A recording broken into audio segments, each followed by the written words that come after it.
Hello, Leo Rising. Mandy Ray of Ecstatic Astrology here for your January 2024 forecast. We're going to go through the month for you. Today is the new moon in Capricorn, January 11th. Capricorn is your sixth house. The sixth house is work, health, service, habits, healing. This is really how you do daily life. And that's where the new moon in Capricorn is encouraging success, achievement, shoring up the structures there. And it's actually very beneficially supported by your 10th house of career, ambition, authority. There is a trine to Uranus there, which is change and innovation. Tomorrow, there will be a trine from Mars in your sixth house of work to Jupiter in your 10th house of career, the 12th of January. And these things, like I said, are supporting each other in a really awesome way. On the 13th, Mercury moves into your sixth house of daily life, maybe getting those routines down, health, habits, healing. That's what you're mentally focused on starting on January 13th. This happens all month, basically, okay? So you've got these two areas that keep getting pinged all month. On the 15th, the sun in Capricorn, your sixth house, is actually sextile to Neptune and your eighth house of shared resources, empowerment, and boundaries. So maybe it could, be like, I don't really want to offer this as a service anymore, or I need to get out of this contract, or maybe it's a new partnership that you're doing daily as far as that goes.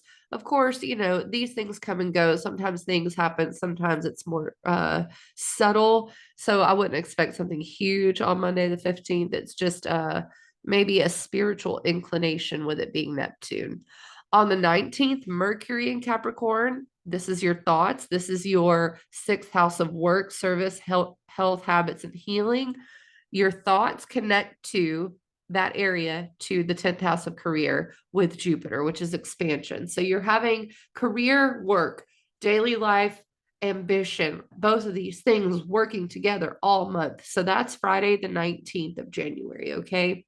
The 20th, something a little different happens. That's Pluto moving into Aquarius, also the sun moving in there. Pluto moving into Aquarius there is about empowerment, transformation. This is your seventh house of relationships, okay? This could be clientele, this could be romantic partnerships. Either way, transformation and empowerment become a theme for a very long time. Now, it does dip back into Capricorn next year a little bit, or actually later this year. But by the end of the year, I'm pretty sure, or the turn of next year, we're going to have Pluto back in Aquarius for good. So it's going to be a very long transit. There's an empowerment, a transformation happening starting on the 20th with your seventh house of relationships. On the 23rd, we've got Venus moving into Capricorn. This is really nice. And you see Venus down here. I have it where it's kind of floating in between Sagittarius and Capricorn. That's because for half the month, it'll be in your fifth house of creativity and joy. Could be fun up until the 23rd there.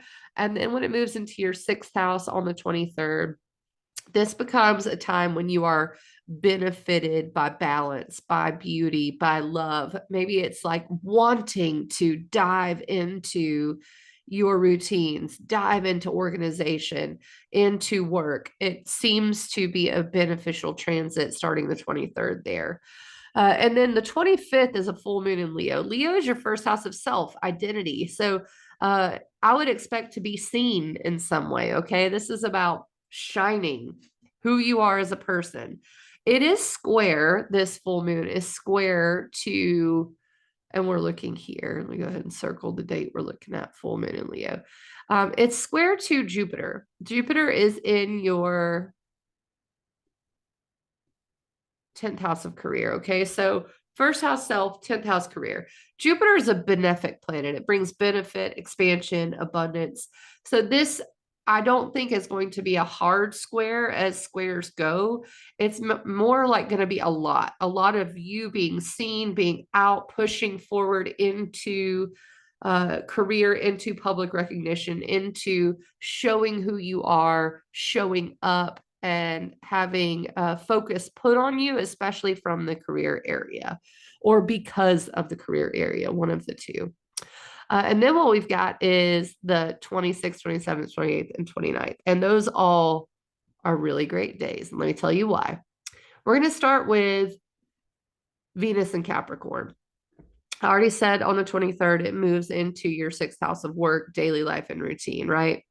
Well, the thing is, as we get toward the end of the month, it's going to start connecting to Jupiter and your 10th house of career. Okay. So that's awesome, first of all. Second of all, Venus is going to be sextile, and so will Jupiter. Sextile is opportunity. Okay. To your eighth house of empowerment, shared resources, investments. Saturn is work. So there is something that gets committed to around this time, and it's very good. And even on the 28th, let me get this back here. The moon will be in Virgo, which is another earth sign, and Virgo is your second house of money. Okay, so when you combine the eighth house of contracts and business partnerships and shared resources, the 10th house of career, the second house of money, and the sixth house of work and daily life and routine, what you get is all of these places working together to benefit you. I really like it for your career. I really like it for your work. I really like it for your money. It's all very good, Leo rising. All right. That being said, the very last transit we have of the month, the 29th, that is a big transit, is Mercury and Mars in your sixth house of daily life, work, health, healing, habits. Mercury is thoughts, Mars is action, both there in your sixth house. And it's going to trine Uranus, which is change, in your 10th house of career.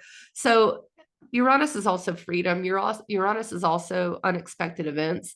And I think these two things together are going to maybe switch things up in a very beneficial way for you.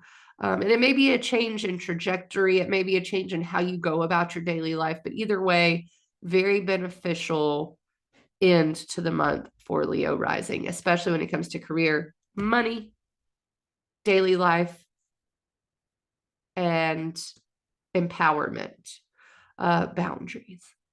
All right, Leo rising. We're going to come back February. I think I'll have my stuff together a little more in February. Hopefully, it looks like it based on the astrology.